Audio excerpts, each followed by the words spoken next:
민중의 탈신하와 제신하와 신화. 그리고 걔가 신화네. 김소진 건널목에서.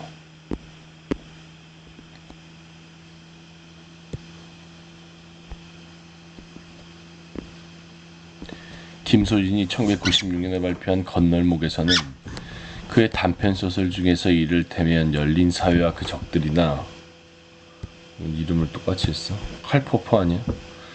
게을레꿈만큼 유명하지 않지만 그가 너무나도 이른 나이에 세상을 떠나기 전에 김소진 세상을 떠났구나. 상당한 확신과 진념을 가지고 자기 나름의 문학 스타일을 완성하고자 분투하고 있었음을 알려준다. 이 작품은 서사적 디자인 면에서 약 1년 앞서 출간된 장석준의 사람들과 통한다. 그 장편소설이 1970년대 서울의 산동네 주민 장석주의 가옥에 새들어 사는 9가구에 관한 총 10편의 독립된 이야기를 나열하고 있는 반면 이 단편소설은 대략 1990년대 전반 서울 어딘가에 철도 건넌목을 끼고 형성된 동네의 주민 3사람에 관한 독립된 꽁트 3편을 이어놓고 있다.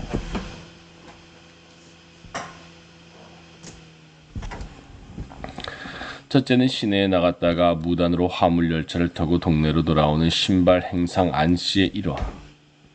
둘째는 감옥에 들어가 있던 아이들의 우상 병호가 동네에 나타날지 모른다는 소문을 듣고 기대에 부풀어 있는 소년 철기의 일화. 셋째는 건널목 시장에서 20년째 장사를 하고 있는 병호의 어머니 곱창 할매의 일화. 이처럼 여러 인물들의 일화를 연작처럼 배열하는 형식은 단편 소설에서 그렇게 희한한 것이 아니지만 이 작품의 경우에는 얼마간 이채롭다. 각각의 일화들이 동일한 시공간 프레임워크를 공유하게 하고 아울러 통일된 플롯의 요구와 무관한 상호간 공통성과 연속성을 가지게 한다는 점에서 그렇다. 그러한 조작의 결과 안씨, 철기, 곱창할매는 저마다 독특한 성격을 가진 개체라기보다 고유의 시공간을 가지고 있는 한 공동체의 조각들처럼 보인다. 1990년대 전반 서울 편두리의 철로변이라는 특수한 시공간을 배경으로 하는 특수한 사회적 존재의 느낌은 그곳 동네에 나타난 병호가 잠복 중이던 형사들에게 잡혀가는 사건이 그들 각각의 일화 끝에서 공통적으로 일어나고 있다는 데서 확연하게 살아난다. 서울 편들이 철로편, 특수한 시공간을 배경으로 하는 특수한 사회적 존재의 느낌. 건널목에서는 서울역 옆 염천교 위 구둑거리에서 싸구려 구두를 가방 한가득 구입한 안씨가 시멘트 수송열차를 몰래 훔쳐 타는 데서 시작한다. 그 서울역을 지나는 철도는 소설이 발표된 1996년 무렵 서울에 실제하고 있었던 철도 노선 중 하나인 용산선으로 추정된다. 이 노선은 1905년 경의선의 일부로 개통되어 1920년대 용산구 용산역과 서대문구 가자역을 잇고 있었고 이후 여러 인접 노선 개폐에 따라 구간 변동을 겪었으며 1955년 수색역과 연결된 다음에는 주로 화물 수송 노선으로 사용되다가 2019년 현재는 그 구간 대부분이 지하화되어 전철 운행에 이용되고 있다. 용산선 노선상으로 보면 그리고 철기의 일화 중에 나오는 청석골 주유소라는 이름으로 미루어 보면 소설의 배경이 되는 철도 건널목이 마포구 서강지역 어딘가로 짐작된다. 철도는 안씨, 철기, 곱창할매 모두에게 당연히 중요한 의미를 가진다. 안씨에게는 그의 도부장수 노릇을 불가결한 이동수단이고 철기에게는 사나이라는 미래의 자신에 대한 환상의 원천이며 곱창할매에게는 식당 영업을 가능하게 해준 동네 시장의 근거다. 서강철로 주변 동네 사람들은 자본주의적 개발이 한국 사회에 일으킨 지리적 이동의 경랑을 따라 지방 어딘가로부터 그곳으로 이주한 타량민들과 그 후손들이겠지만 그들 중 일부에게 그곳은 단지 거주와 영업을 위한 구역이 아니라 충분히 상징적이고 사회적인 장소다. 그들 중에는 특히 기차와 자신을 동일시하는 남성 인물들이 있다. 병호는 자신이 조수로 타고 있는 기차에 탑승한 철기에게 잠옷 형다운 언변을 보이는 중에 이 기차는 말이지 그저 딱딱한 쇠붙이가 아니란다 라고 말하면서 기차와 남자의 유사관계를 가르친다. 이건 살아있는 거야. 살아서 숨쉬고 나와 호흡을 맞춰서 또 어쩔 땐 내 노랫소리를 들으며 숨차게 달리는 생명체야. 물은 남자라면 바로 이 기차를 닮아야 해. 병원나 철기의 눈으로 보면 철도 건널목 동네의 궁상은 그리 부끄럽지 않을지 모른다. 철도 건널목 동네의 궁상. 그것은 영웅적 남성들의 고향일 테니까 말이다. 건널목에서의 서술자는 작품 전체를 통해 일관되게 3인칭을 취하면서 자신의 서전 시점에서 안씨, 철기, 곱창할매와 그들의 세계를 보는 동시에 그들의 시점에서 그들과 그들의 세계를 본다. 그러니까 서술자는 세 인물의 독립된 일화를 차례차례 전하면서 3번 이상 시점을 이동한다. 곱창할매 일화에서는 곱창할매만이 아니라 방씨도 시점 기능을 한다. 방씨. 이 세 인물의 시점은 그들의 개인적 집합적 경험과 어떤 식으로든 결합되어 있으며 그들 자신과 세계에 대해 객관적이라고 말하기 어렵다. 그것은 오히려 편견이나 우매나 속신과 연루되어 있다. 예컨대 몇 년 전 결혼에 실패해서 외톨이 신세인 40대 초반 나이의 안씨는 결국 여자나 구두나 정들이기 나름이고 얼마나 맞췄는가 나름이고 길들이기 나름이라는 점에서 거기서 거기 아닌가라고 생각하고 스트리트 파이트 같은 심판 격투 게임에 한창 빠져있는 초등학생 철기는 사내 다음에 표본인 병호가 그를 붙잡으려고 형사들이 출동한 동네에 나타난다면 대단한 구경거리가 벌어지리라 예상하며 병호의 탈주가 경찰의 상부에 알려지면 형사들 중 누군가가 문책을 당할 수밖에 없음을 간파한 곱창할매는 추측컨대 체포작전에 협조하면 병호의 탈주 사실을 숨겨 중형을 면하도록 선처하겠다는 그들의 가문을 믿는다. 그러나 서술자는 보기에 따라서는 잘못이 있는 그들의 지각이나 생각을 시비의 대상으로 삼지 않는다. 오히려 자신의 시점을 그들의 시점 속으로 용이하다시피 해서 다수의 시점이 대등하게 공존하고 있는 듯한 상태를 연출한다. 이 다수 시점은 철로변 동네가 다중적이고 사회적이라는 인상에 크게 가세한다. 서술자는 세 인물에 대해 이야기하고 있지만 그의 궁극적 관심은 그 인물들의 소묘가 아니라 그들이 함께 속한 사회적 공동체의 묘사에 있다고 생각된다. 서울 변두리 동네의 신발장수, 문구점 주인, 영세식당 주인, 슈퍼마켓 주인, 미장원 조수, 늙은 무당 이런 인물들의 집합은 종래의 민중이라고 불려왔다. 과거 민중문학 계열의 작품 중에는 형식상 건널목에서와 유사한 것이 없지 않다.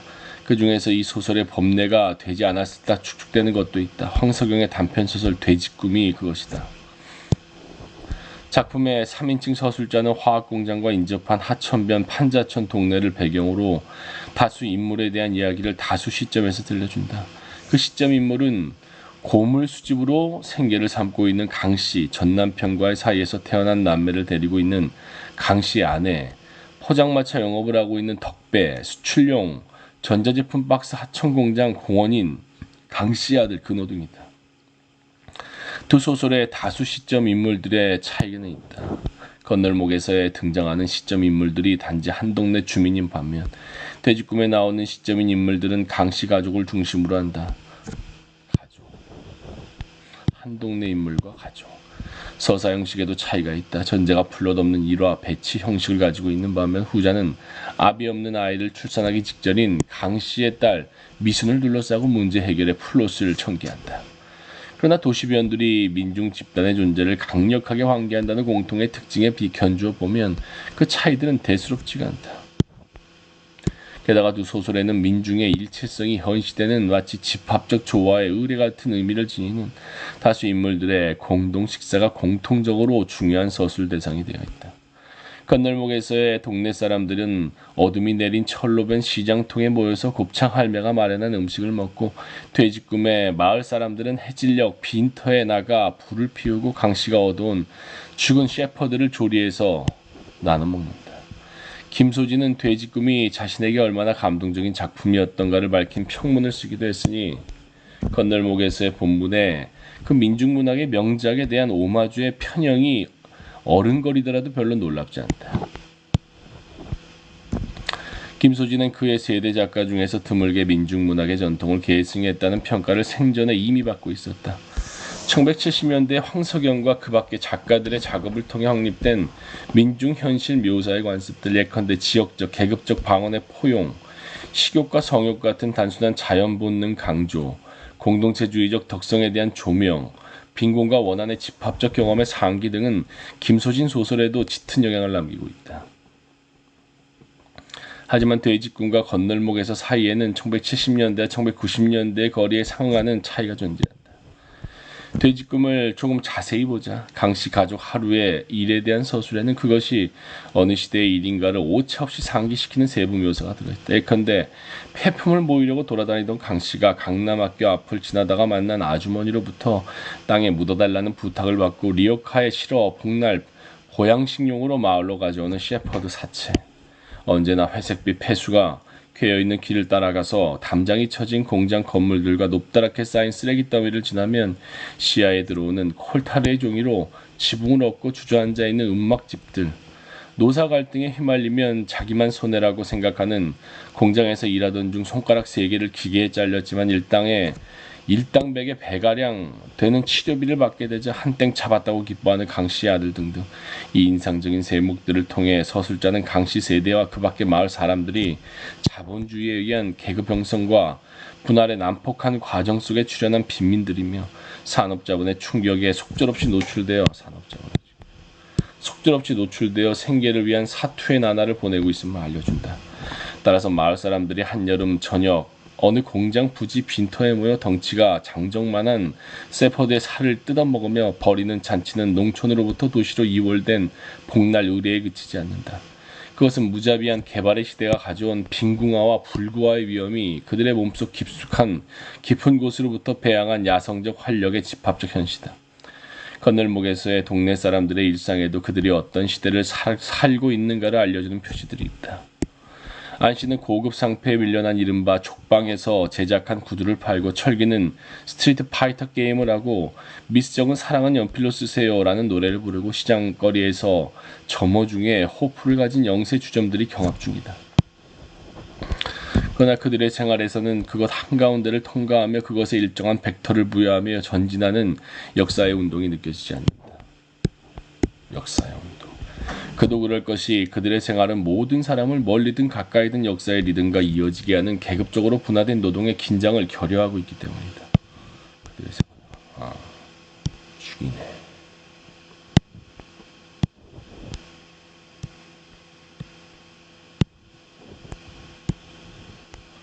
계급적으로 분화된 노동의 긴장을 결하고 있다.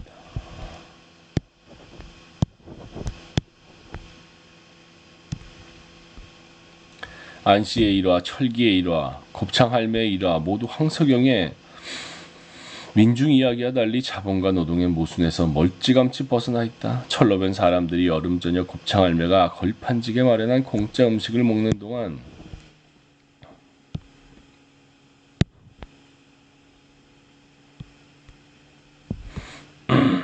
대기 속에는 돼지곱창 냄새와 함께 축제 열기가 번지고 중에 오른 사람들 사이에는 걸쭉한 육담과 패설이 오간다. 육담과 패설.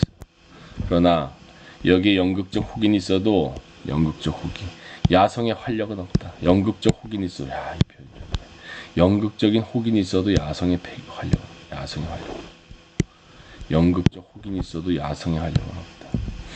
공동 식사 장면에서 목소리를 내는 문구점 주인 방씨와 그 주변의 개미 슈퍼 최씨, 박리분식 김씨 등은 모두 주접스러운 중년 남자들이고 그들이 하는 역할은 주로 좌중을 즐겁게 하는 허풍과 익살이다.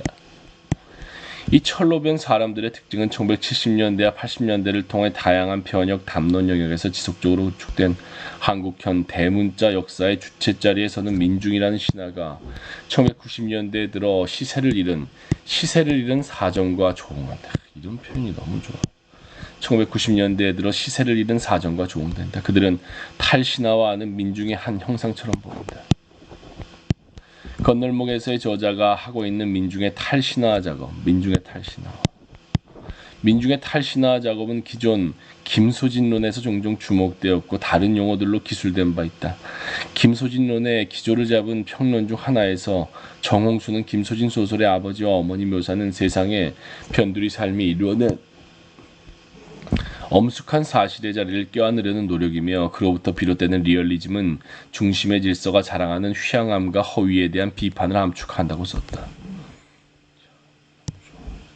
민중이라는 신화가 90년대 들어와 시세를 잃은 사정. 민중의 탈신화와 자, 연극적 혹인이 있어도 야성의 활력이 없는 상황. 걸쭉한 입담이 예전엔 민중이 지닌 야성의 활력이 있었는데 이제는 연극적 호기밖에 남지 않은 소비사회 이유로.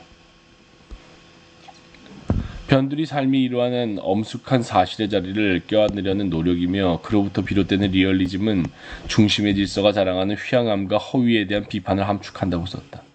그런가 하면 김영중은 김소진의 작중 인물들이 줄리아, 크리스테바가 개념화한 빛에 가깝다고 보고 80년대적 상징계 밖에 있으면서 사실은 상징계를 위협했던 존재들로 이해하기를 제안했다. 한국이라는 세계의 변두리에 버려진 인간, 빛체들. 한국 사회 발전의 어느 시기인가 그 사회 중앙의 신체 밖으로 배출된 그 사회의 건전성 혹은 동일성에 위협이 되는 오물 같은 인간 존재들이라는 해석은 김소진 소설 특유의 하위 계급들, 특히 아버지들과 관련하여 일리가 있다. 그의 단편소설 개흘레꾼의 아버지, 즉 동네 개들의 교미에 대해 뭔가 지견을 가지고 마치 천직을 수행하듯 그것에 관여하고 있어서 이웃으로부터 경멸을 당하고 있는, 그래서 서술자 아들에게 수치의 원천인 아버지는 빛의 한 전형이다.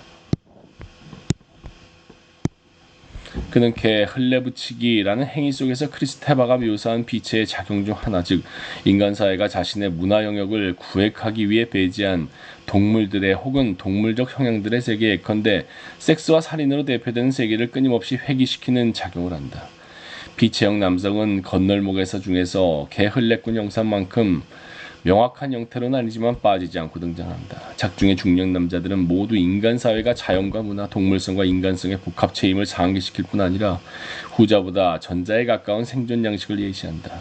신발 행상 안씨는 아내가 젊은 남자와 도주하는 바람에 트라우마적 상처를 입었고 해소되지 않은 성욕에 강박되어 있으며 문구점 주인 방씨는 안씨의 말을 빌리면 아이들 코 묻은 돈이나 울거내며 밤낮을 가리지 않고 술에 쩔어 있다.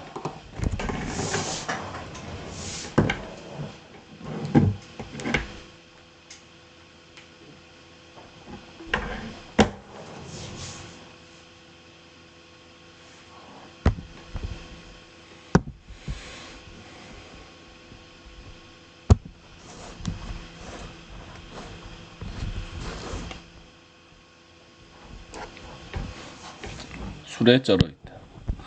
그러나 빛의 이론을 보다 엄격하게 작용하면 건널목에서의 진짜 빛에는 그 추레한 중년 남자들이 아니라 곱창할매다. 곱창이라는 말과 할매라는 말의 환유관계를 통해 곱창할매는 동물의 배, 창자, 배설물과 등치된다. 크리스테바에 의하면 빛체라는 의사객체는 인간의 정신생활 초기 단계에 일어나는 원초적 억압의 대상이다. 구체적으로 그것은 어린아이가 나가 되려면 행해지는 분리, 즉 어머니와의 자연적 유대로부터의 분리를 시도하면서 발생한다. 아버지가 제공하는 상징적인 것에 도움을 받아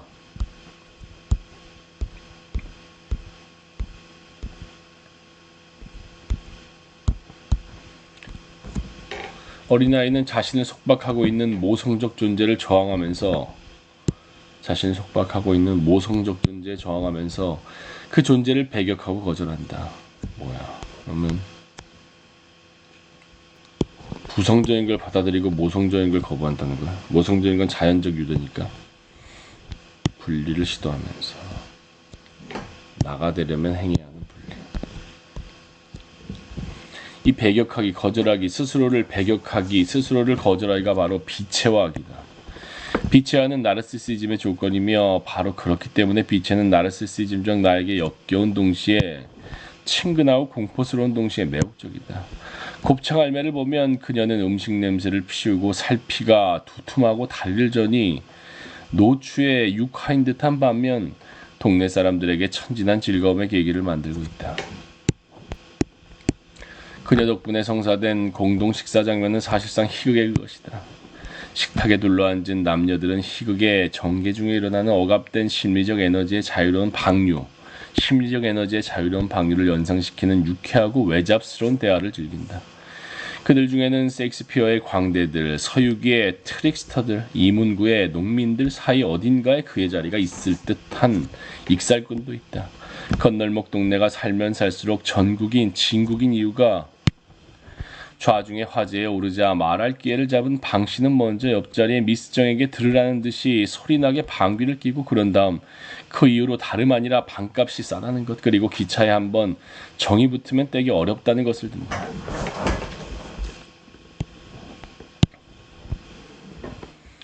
누군가가 그것이 무슨 정이냐고 묻자 그는 새벽이면 지나가는 기차 소리에 잠이 달아나고 성욕이 생기니 동네를 떠나지 못한다고 한바탕 농담을 펼친다.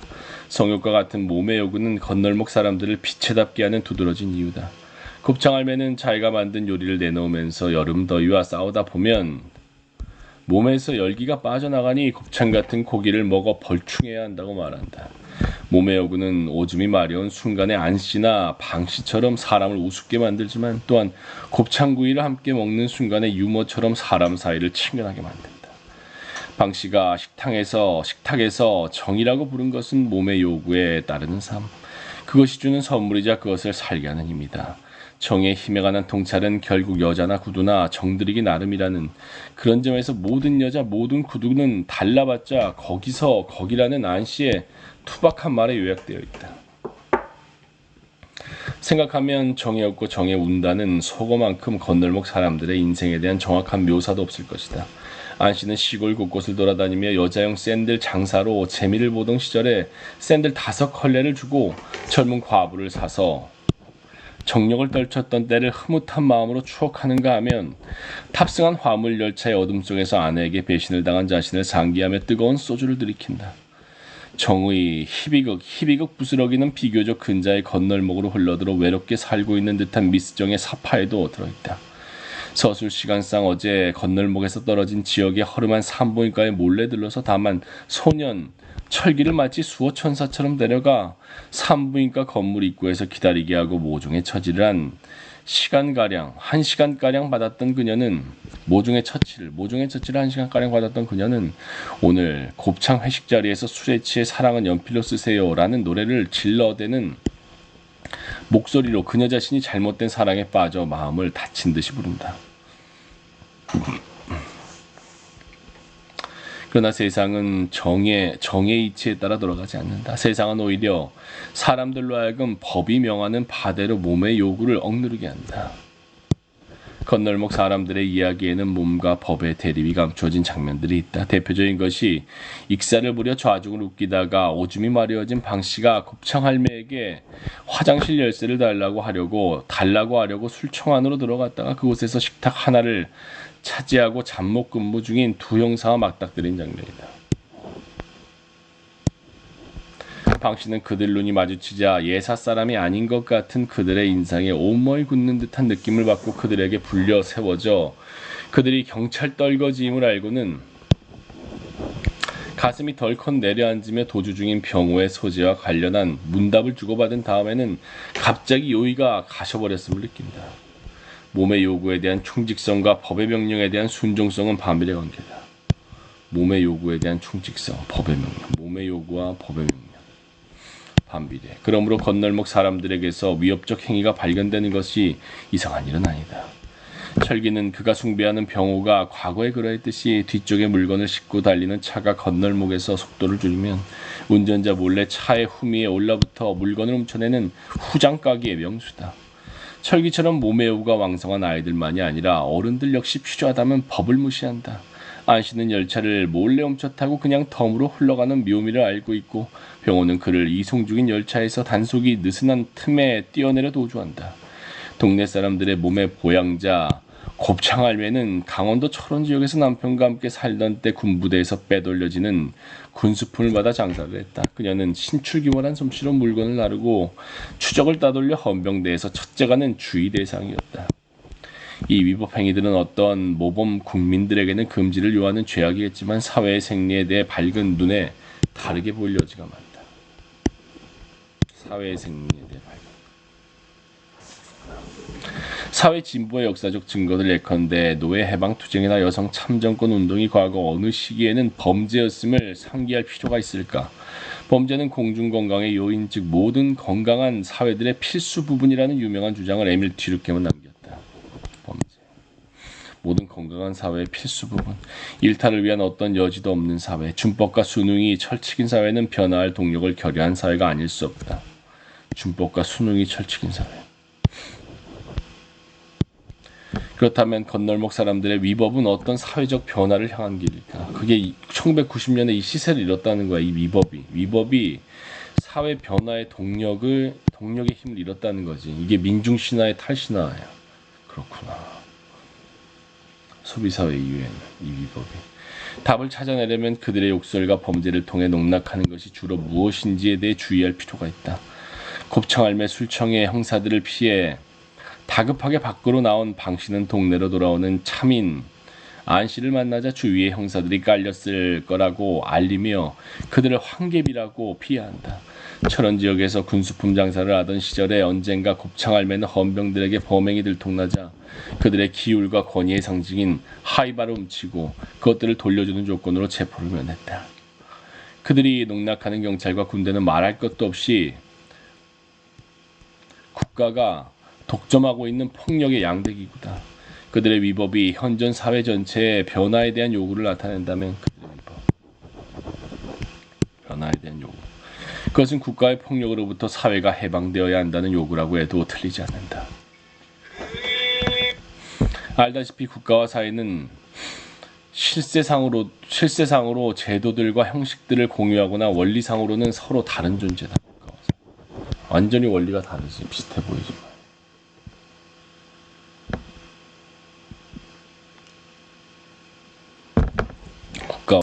국가와 사회는 완전히 원리상으로 다른 존재지. 국가의 기초가 되는 정치적 원리가 정부의 존재를 정당화하고 지배와 복속에 의한 질서를 지향하는 반면 사회의 기초가 되는 지배와 복속, 사회가 기초가 되는 사회적 원리는 풍습의 보존을 중시하고 친교와 연합에 의한 질서를 추구한다. 국가와 사회의 차이는 왕실의 중심을 두고 관료제를 통해 안정과 번성을 누린 왕경 문명과 촌락 공동체를 기반으로 형성되고 발달한 농촌 문명이 오랫동안 공존한 중국과 한국 같은 나라에서는 역사적으로 경험된 현실이다. 소설 중에 건널목 동네는 사실상 비국가족 사회의 특징을 가지고 있다. 그 특징은 다시 곱창할매의 행위에서 나타난다. 그녀는 영업 20년 차를 기해서만이 아니라 자기 생일을 기해서도 동네 사람들에게 잔치를 베풀었다. 그것은 단지 선심에서 행하는 보시가 아니라 교환적 성격을 띠는 지출이다. 그녀는 마땅히 이곳 사람들에게 장사시켜 목숨 붙어있게 해줘서 고맙다는 인사는 해야 인두껍을 쓴 보람이 있을 것 아니겠냐고 말한다. 연극적 혹인이 있어도 야성의 어떤 일탈은 없는 거지. 1990년대 소비사회 이후의 민중의 성격이지. 연극적 혹인이 있어도 야성의 활력이 없는 거지. 불법이 사회의 어떤 건강한 불법과 일탈이 사회의 건강한 변혁의 호신호였다면 지금은 단순한 어떤 소비사회의 무슨 뭐라 그래 네온사인 같은 거지. 소모적인. 그녀의 은혜갚기 관념에는 공동체 사회가 스스로를 관리하는 원리인 상호성의 원리가 살아있다. 건널목 동네가 가지고 있는 비국가적 사회의 면모는 소설 중의 새 일화들에서 후경화되어 있으나 실은 가장 중요한 사건인 병호의 기한에서 최종적으로 확인된다. 건널목의 철없는 소년 중 하나였던 병호는 기간 조수직을 잡은 다음 출세했다는 평판을 얻었다. 철도와 근대국가의 불가분한 관계를 생각하면 그의 출세는 관료나 군인 서열 중 하급으로의 진입에 견주어질 만한 것이다. 하급으로의 진입. 서술자가 전하는 병호의 발언 중에서는 국가와 자신을 얼마간 동일화하는 듯한 사고가 엿보인다. 뽀빠이 같은 병호의 기운과 근육을 부러워하는 철기를 옆에 두고 잘난 척하는 중에 병호는 자기 조상이 약 200년 전에 외인의 침공을 받은 공으로 당시의 왕으로부터 하늘의 달을 하사받았다는 이야기를 한다. 병호는 물론 농담을 하고 있지만 국가가 주는 특전에 대한 의식이 그의 마음 한구석에 있었음을 짐작하게 하는 대목이다. 그러나 국가의 특전에 대한 가망은 그가 열차 운전 중 실수로 대형 사고를 내는 바람에 사라집니다. 경찰의 말에 의하면 수갑을 찬 채로 기차에서 뛰어내려 몸을 다친 그의 이미지는 천상의 자기 영지를 상상하며 달을 바라보는 그의 이미지와 현저하게 대조적이다. 그가 스감 중에 어머니를 보고 싶어 했다는 말은 그러한 처지의 아들이 대개 그렇듯이 어머니를 그리워했다는 말로만 들리지 않는다.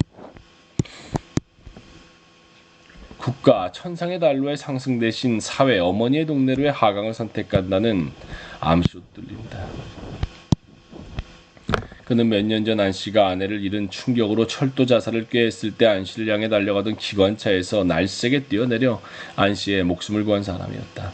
곱창할매를 신당으로 부른 무당 친구는 길을 떠난 시라소니가 상처를 입고 다시 어미의 품 안에 뛰어드는 격이라는 비유를 써서 병호가 상한 몸으로 그녀에게 오고 있음을 귀뜸한다. 다시 말해 병호는 스스로 비체가 되어 몇 년간 떠나 있었던 비체들의 공동체로 돌아오는 중이다. 건널목에서를 주의 깊게 읽어보면 김소진이 작고하기 전에 그의 민중서사는 탈신화와의 길만이 아니라 재신화와의 길 역시 가고 있었음이 드러난다. 재신화는 좀 걸리는데. 건널목 이야기는 대문자 역사의 성장을 벗은 다수의 추대한 몸의 사실들을 지시하는 동시에 도시 변두리에서 연명하고 있는 비국가적 사회의 존재를 표시한다. 비국가적 사회. 건널목 시장은 국가가 그 자신의 권위를 위해 축출하고 선상하고 더럽힌 존재들, 즉 비체들의 장소이자 또한 그 비체들이 국가 권력을 기피하고 모독하고 훼손하며 스스로 수립한 그들 사이의 호혜관계의 장소다. 거기에는 아나키즘적, 꼬민주의적 사회 상상의 뿌리가 있다. 곱창할매는 국가 권력의 위신을 저하시키는 한편 상호성의 도덕을 실천함으로써 국가의 원리에 대한 위협을 내포하는 사회적 비체의 전형을 이룬다. 곱창할매에게서 보이는 바와 같은 상호 교환 원리는 역사상으로 의의가 있다. 가라타니 고지는 생산 양식이 아니라 교환 양식의 관점에서 사회 구성체 역사를 고찰한 책에서 상호 교환 원리, 그의 용어로는 호수적 교환 원리가 역사 발전의 초기 단계인 시족사회에서 지배적이었고 이후 단계에서는 억압을 당하지만 시족사회 이후의 사회에서 강박성을 띠고 회귀한다고 주장했다. 그의 추론에 따르면 현재의 자본 네이션 국가 체제의 지향은 바로 호수적 교환 양식의 고차원적 회복, 예컨대 협동조합주의와 세계공화국의 실현에 달려있다. 건널목에서의 이야기는 가라타니가 말한 종류의 혁명 비전의 우화가 되지 않는다. 대신에 한국의 국가가 민중의 마음속에 오랜 세월 동안 배양한 원한으로부터 자라난 국가에 대한 저항 심리를 대변한다. 곱창할매의 눈에 저승에서 온 두억 신이 같은 형사들이 병호가 나타나자 일제히 달려들어 붙잡아 온유월 개패듯이 끌고 가는 장면에서 그 저항심리는 비등한다. 곱창할매의 일화는 이렇게 비체들의 절규로 끝난다.